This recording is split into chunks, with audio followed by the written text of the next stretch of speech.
Club ছেড়েছেন তারিক কাজী। বসুন্ধরা কিংসের অ্যারেনায় তাকে আর দেখা যাবে না, কেননা তিনি ক্লাব ত্যাগ করেছেন। ক্লাবের সাথে সমস্ত চুক্তি তিনি শেষ করে দিয়েছেন। তার অভিযোগ, তার বেতন আটকিয়ে রাখা হচ্ছে, সেই অভিযোগের মাধ্যমেই তিনি কিন্তু বসুন্ধরা কিংসের সাথে চুক্তিটা বিচ্ছিন্ন করেছেন। তবে এই ঘটনা বাংলাদেশের ক্লাবগুলোর যে অবস্থান সেটা কিন্তু স্পষ্ট করেছে, কেননা বাংলাদেশের ক্লাবগুলো নিয়ে বিভিন্ন সময়ে এই ধরনের অভিযোগ উঠেছে। সেক্ষেত্রে সবচেয়ে বেশি যেই ক্লাবটাকে নিয়ে ইতিমধ্যে সমালোচনা হচ্ছে, যেই ক্লাব জাতীয় দলের উপরে প্রভাব বিস্তার করে এবং তাদের বিশেষ প্লেয়াররা এই জাতীয় দলের সুযোগ পাওয়ার ক্ষেত্রে তারা প্রভাব খাটান, সেই বিষয়টা আরও একবার প্রমাণ হয়েছে। সেটা যদি আপনি এই তারিক কাজীকে নিয়ে যেই তাদের বসুন্ধরার যেই সাইটে তারা স্টেটমেন্টটা প্রকাশ করেছেন, সেখানে কিন্তু বসুন্ধরার স্টেটমেন্টে ওই ইঙ্গিতটা রয়েছে, তারিক কাজীকে ন্যাশনাল টিমে সুযোগ করে দিতে বসুন্ধরার একটা প্রভাব সেখানে কাজ করেছে। তবে বসুন্ধরা কিংসের মতো একটা বড় ক্লাবের পক্ষ থেকে এরকমের আচরণ, একজন ফুটবলারের বেতন আটকিয়ে রাখা, সেটা দেশের ভাবমূর্তি তো নষ্ট করছেই এবং বাংলাদেশের ক্লাব ফুটবলের যে অবকাঠামো সেই বিষয়টার উপরেও প্রশ্ন তুলছে।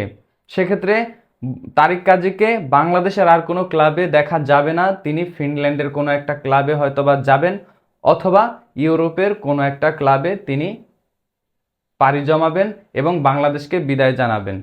তবে ন্যাশনাল টিমে তিনি খেলে যাবেন বাংলাদেশের হয়ে, সেটা নিশ্চয়ই সবাই বলতেই পারি।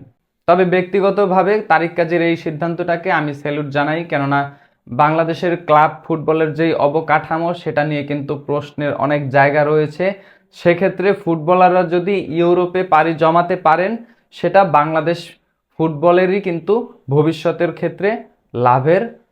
সেই বিষয়টা বিবেচনা করেই তারিক কাজী নিজের লাভের বিবেচনা করে এবং ন্যাশনাল টিমের ফুটবলের উন্নতির বিবেচনা করেই মূলত এই সিদ্ধান্ত নিয়েছেন।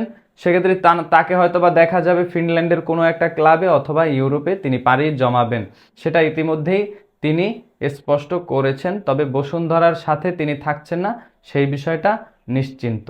তবে তারিক কাজীর এই সিদ্ধান্ত অনেকগুলো বিষয় স্পষ্ট করে চোখে আঙুল দিয়ে দেখিয়ে দিয়েছে। সেক্ষেত্রে বিশেষ এই ক্লাব ন্যাশনাল টিমের প্লেয়ার সিলেকশনের ক্ষেত্রে যেই প্রভাবটা বিস্তার করেন, সেটা কিন্তু তাদের ব্যক্তিগত যেই সাইটে স্টেটমেন্ট রয়েছে সেখানেও স্পষ্ট করেছেন, তারা ইঙ্গিত দিয়েছেন তারিক কাজীকেও কিন্তু ন্যাশনাল টিমে ইনক্লুড করার ক্ষেত্রে তাদের প্রভাবটা তারা স্পষ্ট করছেন এবং তারা তারিক কাজীর সাথে পজিটিভ সময় পার করেছেন, এই বিষয়গুলোই উল্লেখ করছেন। যেখানে তারিক কাজীর যে স্টেটমেন্ট সেখানে কিন্তু বিষয়টা ব্যতিক্রম। তবে তারিক কাজীর এই সিদ্ধান্তে ন্যাশনাল টিমের যেই বিশেষ ক্লাবের প্রভাব এবং ক্যাবরেরার যেই সিন্ডিকেটের চাবিকাঠি হয়ে থাকা, সেই বিষয়গুলো কিন্তু এখন সবার সামনে স্পষ্ট হয়ে যাচ্ছে।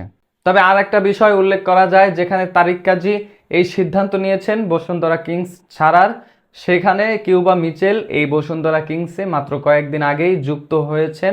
যেখানে কিনা তারিক কাজী ইউরোপে পাড়ি জমাবেন, সেখানে ইউরোপে থাকা কিউবা মিচেল, সান্ডারল্যান্ডে খেলা কিউবা মিচেল বসুন্ধরা কিংসে যুক্ত হয়েছেন।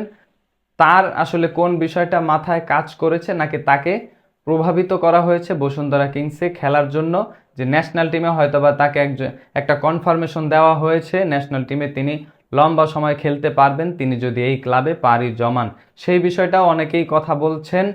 তবে কিউবা মিচেল আমার মতে তিনি ভুল করেছেন বসুন্ধরা কিংসে যুক্ত হয়ে, কেননা তার ভবিষ্যৎ ফুটবলের স্কিলটাও কতদূর যাবে এবং ন্যাশনাল টিমে তিনি কিভাবে যুক্ত হতে পারবেন সেই সকল বিষয়, তার চেয়ে যদি তিনি ইংল্যান্ডে থাকতেন, সান্ডারল্যান্ডে থাকতেন, নিশ্চয়ই ন্যাশনাল টিমের রাস্তাটা কিউবা মিচেলের জন্য অনেক সহজ হতো।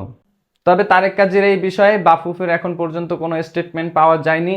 তবে আমার মনে হয় বাফুফের এখানে একটা পদক্ষেপ নেওয়া উচিত। বাংলাদেশের ক্লাবগুলো যদি এরকমের অবস্থা করে, প্লেয়ারদের বেতন আটকিয়ে রাখে, সেক্ষেত্রে বাংলাদেশেরই ভাবমূর্তিটা নষ্ট হবে এবং ফুটবলারদের ভবিষ্যতে চিন্তায় ফেলবে তারা এই ধরনের ক্লাবগুলোতে খেলার জন্য।